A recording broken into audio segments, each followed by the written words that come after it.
नमस्कार, स्वागत है आपका अपने YouTube channel GK and GS with KRS में, जहां हम आपको जीके और जीएस के टॉप 25 क्वेश्चन कराएंगे जो आपके हिस्ट्री, पॉलिटी, ज्योग्राफी और इकोनॉमिक्स और जीके से के सभी क्वेश्चनों को कवर करता है और ये आपके विभिन्न प्रतियोगी परीक्षाओं के लिए अति आवश्यक है।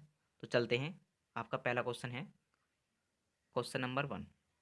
वह कौन सा स्थान है जहाँ अंतिम मुगल सम्राट बहादुर शाह जफर की मृत्यु हुई थी? ऑप्शन ए है रंगून, ऑप्शन बी है ग्वालियर, ऑप्शन सी है आगरा, ऑप्शन डी है दिल्ली।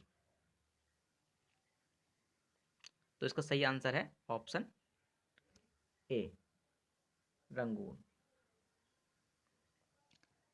रंगून में ही बहादुर शाह जफर की मृत्यु हुई थी। 1857 की क्रांति के समय 1857 की क्रांति का नेतृत्व तो बहादुर शाह जफर ने किया था, मुगल सम्राट बहादुर शाह जफर ने किया था। और इसी के कारण अंग्रेजों ने बहादुर शाह जफर को गिरफ्तार करके इन्हें म्यांमार भेज दिया था, जिसे पहले रंगून कहा जाता था। वहीं 1862 ईस्वी में बहादुर शाह जफर की मृत्यु हो गई थी। चलते हैं अगले क्वेश्चन पर। क्वेश्चन नंबर 2 है, विश्व प्रसिद्ध मौर्य सिंहासन का निर्माण और उसकी लाल किले में स्थापना निम्न में से किस मुगल शासक ने की थी? ऑप्शन ए है जहांगीर ने, ऑप्शन बी है अकबर ने, ऑप्शन सी है बहादुर शाह ने, या ऑप्शन डी है शाहजहां ने।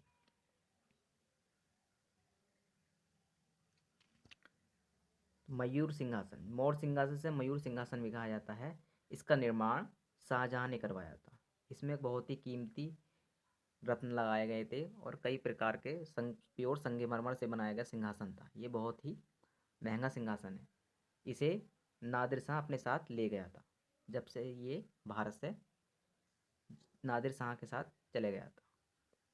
तो इसका कौन सा डी इसका सही आंसर है। चलते हैं अगले क्वेश्चन पर। क्वेश्चन नंबर 3 है, पानीपत का द्वितीय युद्ध किन के बीच लड़ा गया था?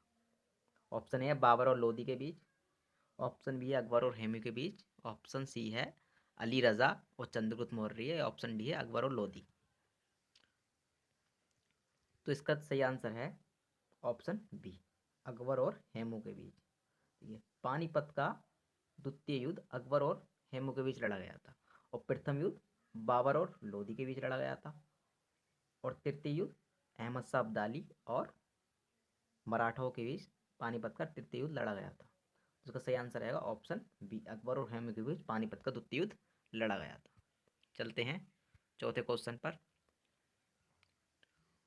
थॉमस रो मुगल सम्राट जहांगीर से किस किले में मिला था? ऑप्शन ए आगरा में, option B Allahabad, option C Jhansi, option D Ajmer.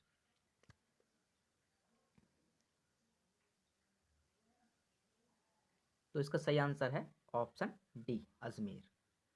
Mughal सम्राट जहांगीर से मिलने के लिए थॉमस रो अजमेर गया था। वहीं उसने जहांगीर से मुलाकात की और अपने कंपनी से संबंधित महत्वपूर्ण विषयों पर बात की और भारत में कंपनी की स्थापना करने का प्रयास किया।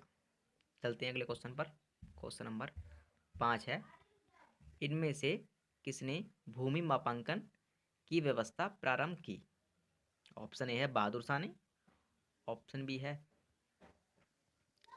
तो इसका सही आंसर है ऑप्शन डी, शेर शाह ने भारत में भूमि मापांकन की व्यवस्था प्रारंभ की थी। चलते हैं अगले क्वेश्चन पर। क्वेश्चन नंबर 6 पर, डेन्यूब नदी का उद्गम किस देश में है? ऑप्शन ए हंगरी में, option B Romania, option C Germany, या ऑप्शन डी ऑस्ट्रिया। तो डेन्यूब नदी यूरोप की एक प्रमुख नदी है। इसका उद्गम स्थान जर्मनी से होता है। तो आपका सही आंसर रहेगा ऑप्शन सी जर्मनी। तो डेन्यूब नदी का उद्गम स्थान कौन सा देश से होता है? जर्मनी से। चलते हैं अगले क्वेश्चन पर। क्वेश्चन नंबर 7 है, निम्नलिखित देशों में से अफगानिस्तान के साथ किस देश की सीमा नहीं मिलती है? तजाकिस्तान की नहीं मिलती है, तुर्कमेनिस्तान, उज्बेकिस्तान या रूस। क्या ऐसा कौन सा देश है जिस देश की सीमा अफगानिस्तान से नहीं मिलती है? तो इसका सही आंसर हो जाएगा ऑप्शन डी, रूस। रूस देश की सीमा अफगानिस्तान से नहीं मिलती है। अफगानिस्तान के साथ तजाकिस्तान की भी सीमा मिलती है, तुर्कमेनिस्तान की भी सीमा मिलती है और उज्बेकिस्तान की भी सीमा मिलती है। चलते हैं अगले क्वेश्चन पर। क्वेश्चन नंबर 8 है, नर्मदा के अतिरिक्त कौन सी दूसरी नदी अमरकंटक से निकलती है? तो आप ऑप्शन ए है ताप्ती, ऑप्शन बी है बेतवा, ऑप्शन सी है महानदी, ऑप्शन डी है सोन नदी। तो ऐसी कौन सी नदी है जो अमरकंटक से निकलती है ताप नर्मदा के बाद? इसका सही आंसर है ऑप्शन डी, सोन नदी।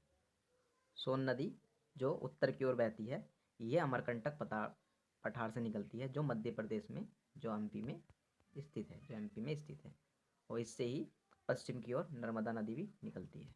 चलते हैं अगले क्वेश्चन पर। क्वेश्चन नंबर 9 है, निम्नलिखित में से किस नदी का समागम अरब सागर में है? अर्थात ऐसी कौन सी नदी है जो अरब सागर में अपना जल गिराती है?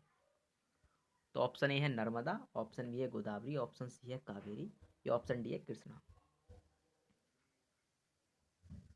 तो इसका सही आंसर है ऑप्शन ए नर्मदा। इनमें नर्मदा नदी ही एक ऐसी नदी है जो अपना जल अरब सागर में गिराती है। भाई गोदावरी, कावेरी और कृष्णा नदी अपना जल बंगाल की खाड़ी में गिराती है। चलते हैं अगले क्वेश्चन पर। क्वेश्चन नंबर 10 है, काराकोरम पर्वत श्रृंखला में सबसे ऊंची चोटी कौन सी है? तो ऑप्शन ए है नंदा देवी, ऑप्शन बी है केटू, माउंट केटू, ऑप्शन सी है नंगा पर्वत, ऑप्शन डी है माउंट एवरेस्ट।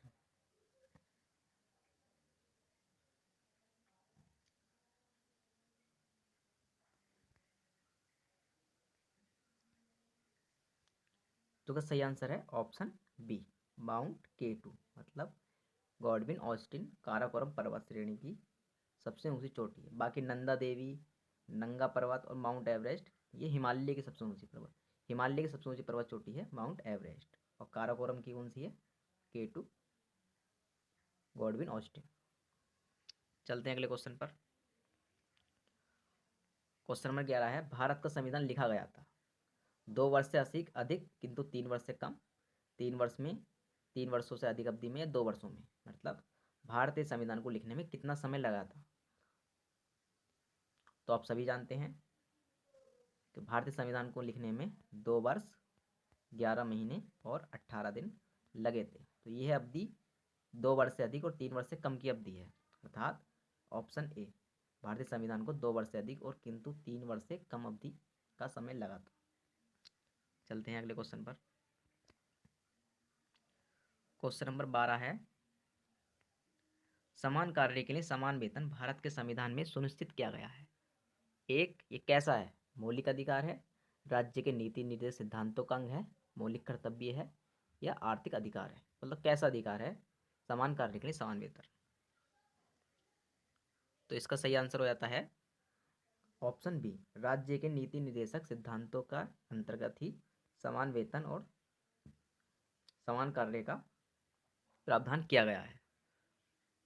चलते हैं अगले क्वेश्चन पर। क्वेश्चन नंबर 13 है, अनुसूचित जनजाति के संरक्षण के लिए एक क्षेत्र को अनुसूचित क्षेत्र के रूप में घोषणा करने की शक्ति किसके पास है? भारत के प्रधानमंत्री के पास, भारत के राष्ट्रपति के पास, राज्य के मुख्यमंत्री के, या भारत के उपराष्ट्रपति के पास? अर्थात अनुसूचित जनजाति क्षेत्र को अनुसूची घोषित करने का अधिकार किसके पास है? तो का सही आंसर है ऑप्शन बी, भारत के राष्ट्रपति के पास यह अधिकार है कि वे किसी भी आदिवासी जाति को अनुसूचित जनजाति घोषित कर सकता है। चलते हैं अगले क्वेश्चन पर। क्वेश्चन नंबर 14 है, भारत का कौन सा राष्ट्रपति निर्विरोध निर्वाचित किया गया? अर्थात ऐसा कौन सा राष्ट्रपति था जिसके विरोध में कोई नहीं था और वो जिस कारण वह जीत गया था? तो राजेंद्र प्रसाद, डॉक्टर एस राधाकृष्णन, के आर नारायण, या एन संजीव रेड्डी? तो इसका सही आंसर है option D, N Sanjiva Reddy, अर्थात नीलम संजीव रेड्डी एक ऐसे राष्ट्रपति थे जो निर्विरोध राष्ट्रपति निर्वाचित किए गए थे। चलते हैं अगले क्वेश्चन पर। क्वेश्चन नंबर 15 है, उपराष्ट्रपति को अपना कार्यकाल समाप्त होने से पूर्व अपने पद से हटाने का अधिकार निम्नलिखित में से किसके पास है? अर्थात उपराष्ट्रपति को अपने कार्यकाल से पूर्व कौन हटाने की शक्ति रखता है? तो राज्यसभा रखती है, राष्ट्रपति रखता है, उच्चतम न्यायालय रखता है, या लोकसभा रखती है? तो इसका सही आंसर है ऑप्शन ए, राज्यसभा यदि अपने उपस्थित सदस्यों में से अगर अपने सभी सदस्यों द्वारा ये प्रस्ताव पारित कर दे कि उपराष्ट्रपति को हटाना है और लोकसभा भी इसे सहमति से पास कर दे, तो उपराष्ट्रपति को अपने पद से हटाया जा सकता है। चलते हैं अगले क्वेश्चन पर। क्वेश्चन नंबर 16 है, हरित क्रांति का सबसे अधिक प्रभाव महसूस किया गया गेहूं के उत्पादन में, चावल के उत्पादन में, दालों के उत्पादन में या तिलहन के उत्पादन में।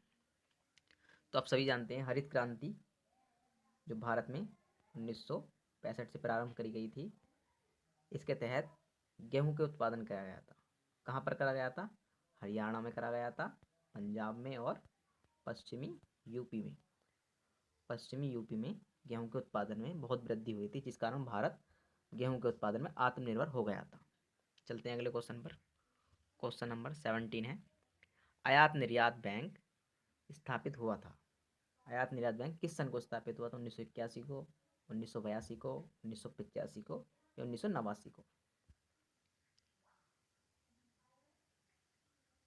तो इसका सही आंसर है ऑप्शन बी, 1982 को आयात निर्यात, जिसे एक्जिम बैंक भी कहते हैं, 1982 को स्थापित किया गया था।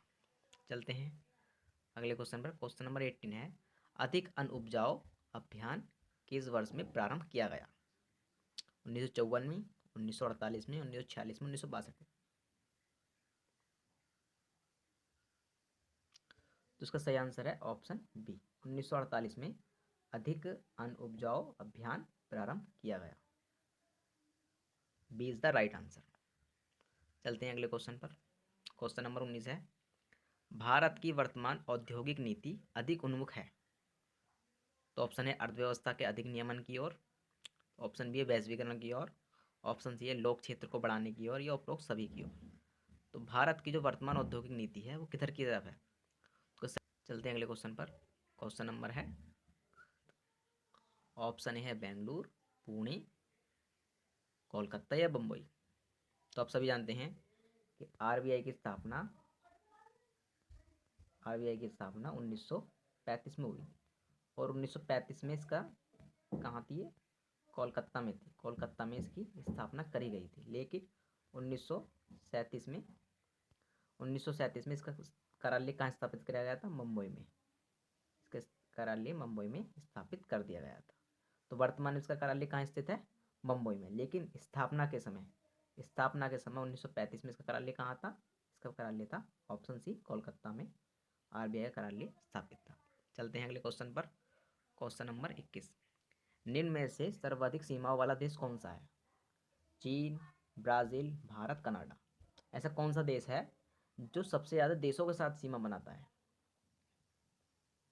तो इसका सही आंसर है ऑप्शन ए, चीन देश सबसे ज़्यादा देशों के साथ सीमा बनाता है। कितने देश हैं? चीन 14 देशों के साथ सीमा बनाता है। चीन कितने देशों के साथ? 14 देशों के साथ सीमा बनाता है। चलते हैं अगले क्वेश्चन पर। क्वेश्चन नंबर 22 है, प्रतिवर्ष अंतर्राष्ट्रीय जनसंख्या दिवस कब मनाया जाता है? ऑप्शन है 11 जुलाई को, ऑप्शन बी है 15 अगस्त को, ऑप्शन सी है 22 मार्च को, ऑप्शन डी 31 अक्टूबर को।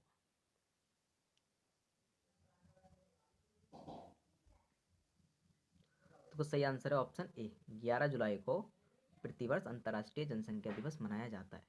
15 अगस्त को क्या मनाया जाता है? स्वतंत्रता दिवस, स्वतंत्रता दिवस। 22 मार्च को विश्व जल दिवस, विश्व जल दिवस। और 31 अक्टूबर को एकता दिवस, राष्ट्रीय एकता दिवस, एकता दिवस। तो इसका सही अंतर्राष्ट्रीय जनसंख्या दिवस को मनाया था 11 जुलाई को। चलते हैं अगले क्वेश्चन पर। क्वेश्चन नंबर 23 है, अंतर्राष्ट्रीय न्यायालय का मुख्यालय कहाँ है? ऑप्शन ए है पेरिस में, ऑप्शन बी है जेनेवा में, ऑप्शन सी है द हेग में, ऑप्शन डी है रोम में। तो अंतर्राष्ट्रीय न्यायालय, इंटरनेशनल कोर्ट का ऑफिस कहाँ है? तो इसका सही आंसर है option C, the Hague. The Hague कहाँ है? नीदरलैंड में, नीदरलैंड में द हेग स्थित है। वहीं आपका अंतर्राष्ट्रीय न्यायालय कार्यालय स्थित है। चलते हैं अगले क्वेश्चन पर। क्वेश्चन नंबर 24 है, भारतीय शास्त्रीय नृत्यों को विदेशों में किसने लोकप्रिय बनाया? ऑप्शन है रविशंकर ने, ऑप्शन बी है उदय शंकर ने, ऑप्शन सी है अजमत अली खान ने, या ऑप्शन डी है हरिप्रसाद चौरसिया ने। तो किसने बनाया था भारतीय शास्त्रीय नृत्यों को विदेशों में लोकप्रिय? तो इसका सही आंसर है ऑप्शन बी, उदय शंकर ने। उदय शंकर ने भारतीय शास्त्रीय नृत्यों को विदेशों में लोकप्रिय बनाया था। चलते हैं अपने लास्ट क्वेश्चन पर, जो है 25। 25 क्वेश्चन है आपका, अंटार्कटिका में भारत के कितने अनुसंधान स्टेशन हैं? अंटार्कटिका कहाँ है? जो हम भारत के बिल्कुल दक्षिण में, जो दुनिया का 7वां महाद्वीप है, उसे अंटार्कटिका कहते हैं। तो वहाँ पर पूरे साल बर्फ़ रहती है। तो वहाँ भारत ने कितने रिसर्च स्टेशन स्थापित किए हैं? तो इसका सही आंसर है ऑप्शन सी, 3। भारत ने कितने रिसर्च स्टेशन बनाए? 3। कौन कौन से? पहला कौन सा है?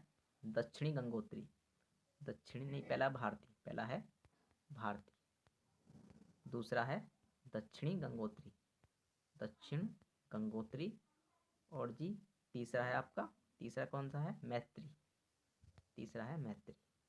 तो 3 आपके अंटार्कटिका में अनुसंधान स्थापित करें हैं। तो इसका सही आंसर क्या हो जाएगा? Option C, 3।